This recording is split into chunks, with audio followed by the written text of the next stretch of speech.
මැද පෙරදිග මේ වන විට මතුවී තිබෙන යුදමය වාතාවරණය හේතුවෙන් ලංකාවේ ඉන්ධන පිළිබඳ බරපතල ගැටලුවක් මේ වන විට නිර්මාණය වෙලා තිබෙනවා. මේ ඉන්ධන ගැටලුව හේතුවෙන් විශේෂයෙන්ම තැපැල් දෙපාර්තමේන්තුවේ මෙහෙයුම් කටයුතු වලට බරපතල ගැටලුකාරී තත්වයක් නිර්මාණය වෙලා තිබෙනවා. මේට මූලික හේතුව තමයි දිවයින පුරා තැපැල් ප්‍රවාහනය කිරීම සඳහා යොදා ගන්නා මාධ්‍ය හැටියට තැපැල් දෙපාර්තමේන්තුව සතු වාහන සංචිතය, ඒ වගේම දුම්රිය දෙපාර්තමේන්තුවේ දුම්රිය මගින් ධාවනය කිරීම සහ ලංකා ගමනාගමන මණ්ඩලයේ බස් රථ මගින් ධාවනය කිරීම තමයි සාමාන්‍ය තැපැල් ධාවනයේදී යොදා ගන්නා ක්‍රමය. නමුත් මේ ඉන්ධන මිල වැඩිවීමත් සමග තැපැල් දෙපාර්තමේන්තුවට ලැබෙන ඉන්ධන කෝටාව නිවැරදිව කළමනාකරණය කර ගැනීමේ දැඩි ගැටලුවක් තිබෙනවා. ඒ වගේම පසුගිය ස්වභාවික හානියත් එක්ක දුම්රිය දෙපාර්තමේන්තුවේ දුම්රිය මාර්ග පද්ධතිය විනාශ වීම මේ දක්වා අලුත් වැඩියා කරලා නැහැ.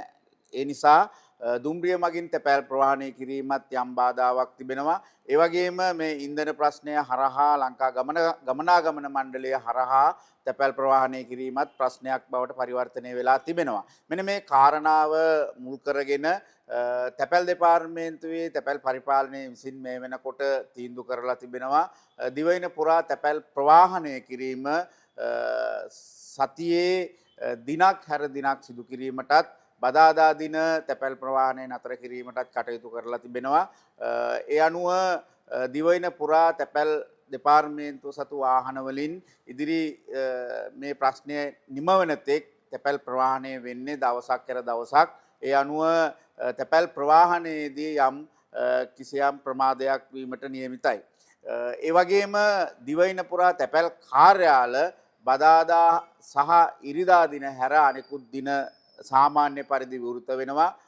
ඒ අනුව ලිපි සහ තැපැල් භාණ්ඩ බෙදා හැරීම සාමාන්‍ය පරිදි බදාදා සහ ඉරිදා හැර අනෙකුත් සියලුම දිනයන්හි සිද්ධ වෙනවා. තැපැල් ප්‍රවාහනයේ පවතින ප්‍රමාදයේ හේතුවෙන් යම් යම් ආකාරයේ තැපැල් ප්‍රමාදයන් සිද්ධ වෙන්නට පුළුවන්. ඒ වගේම විදේශ තැපෑල සාමාන්‍ය පරිදි මේ වෙනකොට ලැබෙන්නේ නැහැ. විශේෂයෙන්ම ගුවන් ගමන් පිළිබඳව සාමාන්‍ය තත්ත්වයේ නෙමෙයි දැනට ක්‍රියාත්මක වෙන්නේ. විශේෂිත ගුවන් යානා පමණයි ලංකාවට එන්නේ. ඒ නිසා ලෝකයේ තිබෙන රටවල් වලින් තැපෑල ලංකාවට පැමිණීම විශාල ලෙස අවුල් සහගත තත්වයකට පත් වෙලා තිබෙනවා. ඒ වගේම ලංකාවෙන් විදේශ රටවල් වලට පිටත් වෙන තැපෑලත් මේ වන විට දැඩි ප්‍රමාදයකට ලක් වෙලා තිබෙනවා.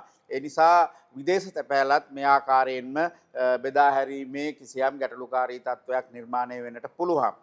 කෙසේ වෙතත් තැපැල් කාර්යාල විවෘත කිරීම බදාදා සහ ඉරිදා හැර සාමාන්‍ය පරිදි සිද්ධ වෙනවා. ඒ නිසා පාරිභෝගිකයන්ට අවශ්‍ය තැපැල් භාණ්ඩ තැපැල් කාර්යාලයට බාර දීමට ඉඩකඩ තිබෙනවා. ඒ තැපැල් කාර්යාලයට ලැබෙන තැපැල් භාණ්ඩ කිසිදු ප්‍රමාදයකින් තොරව බෙදා හැරීමට කටයුතු කරනවා. තැපැල් කාර්යාලවලට කොළඹ සහ තදාසන්න ප්‍රදේශවල සිට තැපැල් ප්‍රවාහනය කිරීම සහ ප්‍රාදේශීයව සිට කොළඹට තැපැල් ප්‍රවාහනය තමයි දිනයක් හැර දිනයක් සිද්ධ වෙන්නේ. ඒ නිසා මේ කාරණාව හේතුවෙන් යම් ප්‍රමාදයකට ලක් වෙන්නට පුළුවන්. ඒ වගේම තැපැල් බෙදීම හැරුණකොට කවුළු කටයුතු සඳහා කොළඹ ප්‍රදේශයේ පමණක් විශේෂයෙන්ම මරදාන තැපැල් කාර්යාලය සතියේ දින 7ම විවෘත කරලා තිබෙනවා. ඒ නිසා අපි කොළඹ ප්‍රදේශයේ තැපැල් පාරිභෝගිකයන්ට ඉතාමත් ඕනෑකමින් මතක් කරනවා සතියේ දින 7 පුරාම මරදාන තැපැල් කාර්යාලයෙන් තමන්ගේ සේවා සපයා ගැනීමට ඉඩකඩ තියෙනවා. මේ වෙනකොට තැපැල් බෙදා හැරීමේ කටයුතු සාමාන්‍ය පරිදි සිද්ධ වෙනවා ඒ තැපැල් කාර්යාලවලට තැපැල් භාණ්ඩ ප්‍රවාහනය වීමේදී. නමුත් දින දෙකක තැපැල් භාණ්ඩ දිනක් හැර දිනක් ප්‍රවාහනය වීම නිසා සාමාන්‍යයෙන් සාමාන්‍ය තත්ත්වයේ තුල ලක්ෂ 5ක 6ක තැපැල් භාණ්ඩ ප්‍රමාණයක් කොළඹ මැද තැපැල් හුවමාරුවේ ගොඩ ගැහෙනවා. ඒ වගේම පිටපළාත්වල සිට කොළඹට ලැබිය යුතු තැපැලත් ඒ ආකාරයෙන්ම දින දෙකකට සැරයක් තමයි හුවමාරු වෙන්නේ. ඒ නිසා ඒ සියලුම තැපැල් කාර්යාලවල යම් තැපැල් භාණ්ඩ ප්‍රමාණයක් මේ වෙනකොට ගොඩ ගැසී තිබෙනවා. මේ තැපැල් භාණ්ඩ හුවමාරු වෙන්නේ දින දෙකකට සැරයක්.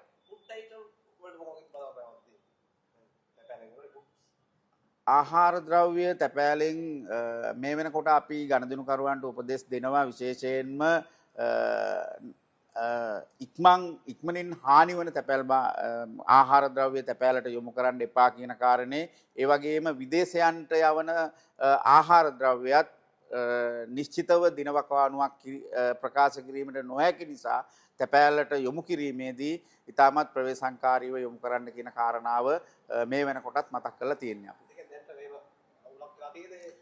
දැනට අවුලක් වෙලා නැහැ. දැනට සාමාන්‍යයෙන් සතියකට වරක් වගේ යනවා තැපෑල. හැබැයි අපිට අර මැද පෙරදිග හරහා විදේශ රටවල් වලට යොමු කරපු තැපෑල මේ වෙනකොට ඒ මැද පෙරදිග රටවල් හරහා යොමු කරන්නට හැකියාවක් නැහැ. වෙනත් ගුවන් මාර්ග හරහා තමයි යොමු කරන්න සිද්ධ වෙන්නේ. ඒ නිසා යම් ප්‍රමාදයකට ලක් වෙන්නට පුළුවන්. දේශීය වශයෙන් නම් අපි දන්න තරමින් එහෙම ලොකු ගැටලුකාරී තත්වයක් වෙන්නේ නැහැ. උපරිම දින 3ක් වගේ ඇතුළත ලිපිය බෙදා හැරීමට කටයුතු